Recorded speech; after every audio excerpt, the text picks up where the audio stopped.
Roopkala, shop number 9, Vastupal apartment near Shrinath ice cream, Dadangwad टेकरो opposite Sayaji library, Navsari. MDF chocolate depot, shop number 1, crystal apartment besides Canara bank, Sindhi camp road, Navsari. Mangaldeep TVS, national highway number 8 near Meera doors, Kabilpor, Navsari. विश्वसनीय दागीनाનું વિશ્વાસપાત્ર સ્થળ Soni Ranchhodbhai and sons jewellers, Patva શેરી, Navsari. Parekh brothers jewellers, opposite Hanuman temple, Mota Bazaar, Navsari. Akshar vision arena, shop number 8, Shantinath complex, Shantadevi road, Navsari. New India bakery, અમારી શાખા નવસારી, મરોલી, સુરત। નમસ્કાર દર્શક મિત્રો, આપ નિહાળી રહ્યા છો નવસારીથી પ્રસિદ્ધ થતી ન્યૂઝ ચેનલ N7 સમાચારોમાં હું નેન્સી મોદી આપનું સ્વાગત કરું છું। સમાચારોની શરૂઆત કરતા પહેલા એક નજર આજના મુખ્ય સમાચારો પર।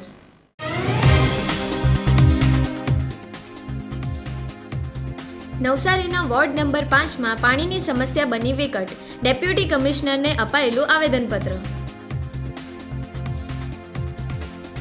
નવસારીના કેમિસ્ટો દેશવ્યાપી બંધમાં જોડાયા, ઓનલાઈન દવાના વેચાણના વિરોધમાં કેમિસ્ટોએ હડતાલ કરી। ગણદેવી નગરપાલિકામાં આગામી 2.5 વર્ષની મુદ્દત માટે પ્રમુખ અને ઉપપ્રમુખની કરાઈ વરણી।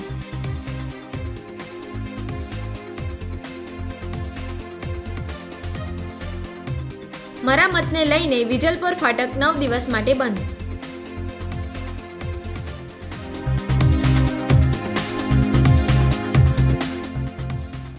નવસારી મહાનગરપાલિકાના વોર્ડ નંબર 5માં આવેલા વહોરાવાડી વિસ્તારમાં પીવાના પાણીની ગંભીર સમસ્યા સર્જાઈ છે। અહીં વસવાટ કરતા શ્રમિક અને આદિવાસી પરિવારો લાંબા સમયથી પાણીની અછતનો સામનો કરી રહ્યા છે। વહોરાવાડી વિસ્તારમાં આશરે 70 જેટલા પરિવારો વસવાટ કરે છે। આ પરિવારો માટે કુલ 10 હેન્ડપંપ મંજૂર કરાયા હતા, તેમાંથી 4 હેન્ડપંપ લાંબા સમયથી બગડેલી હાલતમાં છે। હાલમાં માત્ર 6 હેન્ડપંપ કાર્યરત હોવાથી વહેલી સવારથી જ પાણી ભરવા માટે સ્થાનિકોની લાંબી કતારો લાગે છે। સ્થાનિક રહીશ નીલમબેનના જણાવ્યા અનુસાર ચોમાસા દરમિયાન અહીં પરિસ્થિતિ વધુ ગંભીર બને છે। નીચાણવાળા વિસ્તારમાં પાણી ભરાઈ જવાને કારણે હેન્ડપંપ ડૂબી જાય છે, જેના લીધે તેમાંથી નીકળતું પાણી અત્યંત ગંદુ અને વપરાશ માટે અયોગ્ય હોય છે। સ્થાનિકોએ બંધ હેન્ડપંપ રિપેર કરી ત્યાં મોટર મૂકીને પાઇપલાઇનની કાયમી વ્યવસ્થા કરી આપવાની માંગ કરી છે। આ મુદ્દે કોંગ્રેસના આગેવાન પિયુષ ઢિમ્મરે તંત્રની કામગીરી સામે સવાલો ઉઠાવ્યા છે।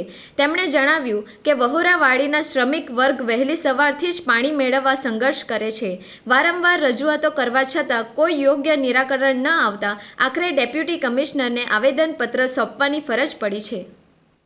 અમારો વહોરાવાડી વિસ્તારમાં તે પાણીની બહુ સમસ્યા છે કે હેન્ડપંપ છે 70 ઘરો છે, તેની અંદર 10 હેન્ડપંપ છે। 10 હેન્ડપંપની અંદર 6 ચાલુ છે અને 4 બંધ છે। તે અમે પાણીની અમારી આપે તેવી અમે સાહેબને રજૂઆત કરી છે કે જે હેન્ડપંપ બગડી ગયેલા હેન્ડપંપ છે તેની અંદર મોટા મૂકીને પાણીની લાઈન કરી આપે તેવી રજૂઆત કરીએ। અમે 5-6 નગરપાલિકાની અંદર અરજી આપી પણ તે સાહેબ અમે સ્વીકારવા માંગતા નથી। સાહેબ એમ કીધું કે અમે આવીને જોઈ લઈએ અને જે રજૂઆત થાય તે તમારું કામ કરી લઈએ એમ કીધેલું છે। હવે સાહેબ 10 દિવસની અંદર કામગીરી ચાલુ કરવા કીધેલી છે, નહીં ચાલુ કરે તો અમે સાહેબને પાછા આવેદનપત્ર આપવું। પાણી ભરાઈ જાય છે, બહુ પાણી ભરાઈ જાય, એમ પણ આખો ડૂબી જાય, નથી તો પાણી બી નહીં નીકળે અને જે પાણી નીકળે તે જ્યારે રેલ આવે ને તેની અંદર આખો હેન્ડપંપ ડૂબી જાય એટલે પાણી એકદમ ગંદુ નીકળે, તે વાપરવા બી નથી કામ આવે। આજ રોજ વોર્ડ નંબર 5ના વહોરાવાડી વિસ્તારના રહીશો સાથે અહીં પાણી બાબતે એક આવેદનપત્ર આપવા માટે આવ્યા છીએ। જે વહોરાવાડી જે વિસ્તાર છે તેમાં લગભગ 70 જેટલા આદિવાસી પરિવારો રહે છે। આ 70 પરિવારો પૈકી જે તે સમયે 24 પંચાયત હતી ત્યારે 10 હેન્ડપંપો લગાવવામાં આવ્યા હતા। એ હેન્ડપંપો લગાવ્યા બાદ એ લોકો ત્યારે જે તે સમયે પાણી એ લોકોને મળી રહેતું હતું, પરંતુ 2021થી સીમાંકનમાં જ્યારે નવસારી વિજલપુર નગરપાલિકામાં 24ની સીમાંકનમાં 24 ગામ આવ્યું ત્યારે વોર્ડ નંબર 5 તરીકે નિર્માણ થયું હતું। ત્યારથી જ અહીંના લોકો નવસારી વિજલપુર નગરપાલિકામાં અને જ્યારે નવસારી મહાનગરપાલિકા બની ત્યારે લેખિત મૌખિક ફરિયાદો કરતા હતા, પરંતુ આજ દિન સુધી નવસારી મહાનગરપાલિકાના અધિકારીઓ સત્તાધીશો કોઈપણ પ્રકારે આ બાબતે ધ્યાન ન આપતા આજે એક અહીંના અહીં ત્યાંના રહેવાસીઓ સાથે આવેદનપત્ર પાઠવવામાં આવ્યું છે કે આગામી સમયમાં જો હેન્ડપંપો બાબતે કે જે 10 હેન્ડપંપો છે તેમાં 4 હેન્ડપંપો બંધ છે તો એ 4 હેન્ડપંપો રિપેરિંગ કરીને બીજા નવા હેન્ડપંપો ત્યાં ચાલુ કરવા તથા તેમજ એ નહીં થાય તો ત્યાં જેટલા હેન્ડપંપો છે તેમાં મોટરો ઉતારીને ઘરે ઘરે પાઇપલાઇનો લોકોને આપવી, જે વડાપ્રધાન કહે છે કે નલ સે જલ યોજના, તે નલ સે જલ યોજના સાકાર કરવી. જો આ બધા કામો નહીં કરવામાં આવે તો આગામી સમયમાં ગાંધી ચિંધ્યા માર્ગે આંદોલન કરવામાં આવશે. અહીંના રહીશોને અહીંના અધિકારીઓ ખાતરી તો આપી છે, પણ એ ખાતરી કેટલી ખાતરીપૂર્વક સાબિત થશે તે આવનારો સમય બતાવશે. ને જો એ ખાતરી આવનારા સમયમાં જો સાબિત નહીં થશે તો અમે ઉગ્ર આંદોલન કરીશું, એમાં કોઈ બેમત નથી. ડેપ્યુટી કમિશનર શ્રી દ્વારા 10 દિવસની મુદ્દતમાં કામ કરવાની આશ્વાસન તો આપવામાં આવ્યું છે, પરંતુ મોટો પ્રશ્ન એ સાબિત થાય છે કે 1283 કરોડની જ્યારે બજેટ અહીં જો ફાળવવામાં આવતું હોય ને જ્યારે આદિવાસી વિસ્તારોને જો એમાં ન આવરી લેતા એમાં જો ઓરમાયું વર્તન કરતા હોય તો ખરા અર્થમાં જો વિકાસની વાત કરતું અહીં જે અધિકારીઓ છે તે માત્ર ને માત્ર વિકાસ કાગળ પર જ હોય એમ ચોક્કસ કહી શકાય છે. વોરાવાડી કાછિયાવાડી વિસ્તારના જે નાગરિકો છે તેમાં વોટર સપ્લાય જે સિસ્ટમ છે એમાં ડિસ્ટર્બન્સ આવેલું છે અને પૂરતા પ્રમાણમાં પાણી નથી મળતું તેવી રજૂઆત કરેલી છે. એ બાબતે વોરાવાડીમાં લગભગ આશરે 70 જેટલા ઘર છે અને જેમને પીવાના પાણીની તકલીફ પડી રહી છે, જેને ધ્યાનમાં રાખીને આવનારા સમયની અંદર તાત્કાલિક દરેક ઘરમાં કનેક્શન મળી જાય અને જરૂર લાગે તો નવો બોર બનાવીને અને આજુબાજુના જે ખાસ કરીને વિસ્તારો છે એમાં અને ખાસ કરીને જે 70 ઘર છે એમાં તમામ ઘરોમાં પીવાનું પાણી વ્યવસ્થિત રીતે પહોંચે તે રીતે તાત્કાલિક કામગીરી પૂરી કરવા માટે વોટર સપ્લાય ડિપાર્ટમેન્ટના અધિકારીઓને સૂચના આપવામાં આવેલી છે અને સમય મર્યાદામાં આ કામગીરી પૂરી થઈ જાય તે રીતે અત્રેથી જરૂરી ફોલોઅપ કરીને આ કામગીરી પૂરી કરવામાં આવશે. નવસારી જિલ્લામાં તમામ દવાની દુકાનો બંધ રહી હતી. આ ઓનલાઈન દવાના વેચાણના વિરોધમાં કેમિસ્ટોએ હડતાલ કરી હતી. કેમિસ્ટોની દેશવ્યાપી હડતાલમાં નવસારી જિલ્લો પણ જોડાયો હતો. નવસારીના તમામ કેમિસ્ટો હડતાલમાં જોડાયા હતા. વિશેષ કરીને ઓનલાઈન માધ્યમથી નકલી દવાઓનું ધૂમ વેચાણ થઈ રહ્યું છે. સરકાર દ્વારા તેના ઉપર કોઈ નિયંત્રણ લાદવામાં આવતું નથી. સમગ્ર ભારતમાં 150 કરોડ રૂપિયાથી વધુની નકલી દવાઓ પકડાઈ છે.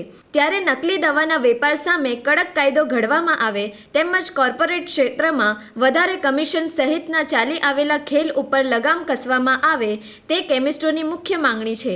આ સિવાય કોરોના સમયે બહાર પાડવામાં આવેલ 2 ડ્રાફ્ટ નોટિફિકેશન પરત ખેંચવાની માંગ પણ સરકાર સમક્ષ કરવામાં આવી છે. ગણદેવી નગરપાલિકાની પ્રથમ સામાન્ય સભામાં આગામી 2.5 વર્ષની મુદ્દત માટે પ્રમુખ અને ઉપપ્રમુખની વરણી કરવામાં આવી હતી.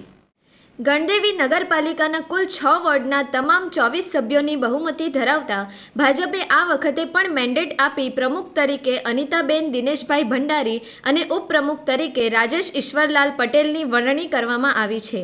કારોબારી સમિતિના ચેરમેન પદે પિનાકિન પંડ્યા, શાસક પક્ષના નેતા પદે કેયુર વશી અને દંડક તરીકે જયલક્ષ્મી ગજોલની વરણી કરવામાં આવી હતી. ગણદેવી નગરપાલિકાના શાસનની ધુરા હવે નવી ટીમ સંભાળશે. તમામ પદાધિકારીઓની બિનહરીફ વરણી થઈ હતી. આગામી 2.5 વર્ષ માટે નવું શાસન મંડળ શહેરના વિકાસ કાર્યોને વધુ વેગ આપશે તેવી આશા વ્યક્ત કરાઈ રહી છે. મારું નામ અનિતાબેન દિનેશચંદ્ર ભંડારી છે. હું વોર્ડ નંબર 5 માંથી બિનહરીફ તરીકે ચૂંટાઈને આવી છું. હવે મારે ગણદેવીનો વિકાસ કરવો છે અને એ વિકાસને આગળ પ્રગતિ કરવી છે. ગણદેવીને અમારે સ્માર્ટ સિટી બનાવવી છે અને એના માટે અમે આગળ પ્રયત્ન કરતા રહીશું. લોકોની સમસ્યા છે એ અમે એમના ઘરે જઈને અમે એમની સાથે વાતો કરીશું અને એમની જે સમસ્યા હશે તેનું અમે નિરાકરણ કરીશું. નવસારી શહેરના પૂર્વ અને પશ્ચિમ વિસ્તારોને જોડતું વિજલપુર રેલવે ફાટક 19 મેથી આગામી 9 દિવસ માટે બંધ કરવામાં આવ્યું છે. વેસ્ટર્ન રેલવે દ્વારા ફાટક પર મરામત અને જાળવણીની કામગીરી હાથ ધરવામાં આવનાર હોવાથી 27 મે સુધી આ માર્ગ પરથી વાહનોની અવરજવર સંપૂર્ણપણે બંધ રહેશે. આ નિર્ણયથી સ્થાનિક રહીશો અને વાહન ચાલકોને હાલાકીનો સામનો કરવો પડશે. રોજિંદા હજારો વાહન ચાલકો આ ફાટકનો ઉપયોગ પૂર્વ અને પશ્ચિમ વિસ્તાર વચ્ચે અવરજવર માટે કરે છે, કારણ કે તે સૌથી ટૂંકો માર્ગ છે. ફાટક બંધ થવાથી પશ્ચિમ વિસ્તારના લોકોને પૂર્વમાં જવા માટે લાંબો ચક્રાવો બદલાવો લેવો પડશે. વાહન ચાલકોને હવે ગાંધી ઓવરબ્રિજ થઈને પસાર થવું પડશે અથવા વૈકલ્પિક માર્ગોનો ઉપયોગ કરવો પડશે, જેના કારણે ટ્રાફિકનું ભારણ વધવાની શક્યતા છે. આ નિર્ણયને પગલે સ્થાનિક લોકોમાં રોષ જોવા મળી રહ્યો છે. વિજલપોર ખાતે છેલ્લા 5 વર્ષથી રેલવે ઓવરબ્રિજનું નિર્માણ કાર્ય ચાલી રહ્યું છે, જે હજુ સુધી પૂર્ણ થયું નથી. ઓવરબ્રિજના વિલંબિત કામને કારણે શહેરીજનો પહેલેથી જ ટ્રાફિકની સમસ્યાઓનો સામનો કરી રહ્યા છે. હવે મુખ્ય રેલવે ફાટક પણ 9 દિવસ માટે બંધ થતાં તેમની મુશ્કેલીઓમાં વધારો થયો છે. ઉનાળાની કાળઝાળ ગરમીમાં રાહદારીઓની તરસ छिपाવવા માટે નવસારીના સામાજિક મંડળો દ્વારા ઠંડી છાશનું વિતરણ કરવામાં આવી રહ્યું છે. ઉનાળાની ગરમીમાં તાપમાનનો પારો 42 ડિગ્રીની પાર થઈ રહ્યો છે. ભર ઉનાળામાં રસ્તા ઉપર પગપાળા જતા રાહદારીઓ ગરમીને કારણે પરેશાન થતા હોય છે. નવસારીની સમાજસેવી સંસ્થા ઉત્કર્ષ મંડળ દ્વારા પ્રતિવર્ષ ઉનાળાના પ્રારંભે છાશની પરબનો પ્રારંભ કરે છે. નવસારી પ્રજાપતિ આશ્રમ પાસે બપોરના સમયે રાહદારીઓને ઠંડી છાશનું વિતરણ કરવામાં આવે છે. ઉનાળાની કાળઝાળ ગરમીમાં લોકોને ગરમીમાં રાહત મળે તે હેતુથી છાશની પરબની સેવા આપવામાં આવી રહી છે. નવસારી ઉત્કર્ષ મંડળ દ્વારા છેલ્લા 2 વર્ષથી છાશ વિતરણનો અસહ્ય ગરમીમાં લોકોના માટે ઠંડક માટે છાશ વિતરણનું કેન્દ્ર અહીંયા નવસારી પ્રજાપતિ આશ્રમ પર ચાલુ કરેલું છે અને દરરોજ સવારે 10 થી 12 1 વાગ્યા સુધી આ ચાલુ રહે છે અને લોકોને એનાથી સંતોષ મળ્યો છે. અને આવતા જતા લોકો અને પ્રવાસીઓ એ બધાને એવું થાય છે કે આ અને દાતાઓના દાનથી આ કેન્દ્ર ચાલુ છે. એટલે જેથી અમે આ ઉત્કર્ષ મંડળમાં જુદી જુદી પ્રવૃત્તિઓથી આ કરીએ છીએ અને છાશ વિતરણથી માંડીને દરેક વસ્તુઓમાં નોટબુક વિતરણ હોય કે નોટબુક એ કરવાનું, તો એ માટે અમારા એક વસ્તુ છે અને લોકોના કંઈ પણ પ્રશ્નો હોય તો તેનું પણ અમે સમાધાન કરવા માટેનો પ્રયત્ન કરીએ. અને અમારા ઉત્કર્ષ મંડળના પ્રમુખ હરેશભાઈ વસી આ બધું સંચાલન કરે છે અને આખું ટીમ વર્ક તરીકે આખું કામ કરે છે. એ બદલ એમનો પણ હું બહુ ધન્યવાદ માનું છું. સમાચારો સમાપ્ત કરતા પહેલા એક નજર આજના મુખ્ય સમાચારો પર.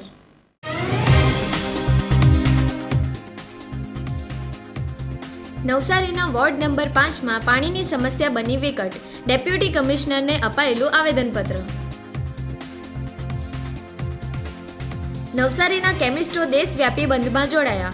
ઓનલાઈન દવાના વેચાણના વિરોધમાં કેમિસ્ટોએ હડતાલ કરી. ગણદેવી નગરપાલિકામાં આગામી 2.5 વર્ષની મુદ્દત માટે પ્રમુખ અને ઉપપ્રમુખની કરાઈ વરણી.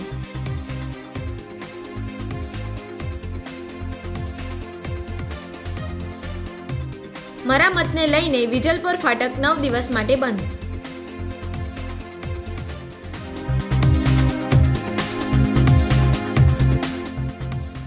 તો આ હતા આજના સમાચારો. બન્યા રહો અમારી સાથે અને જોતા રહો નવસારીથી પ્રસિદ્ધ થતી ન્યૂઝ ચેનલ N7. નમસ્કાર.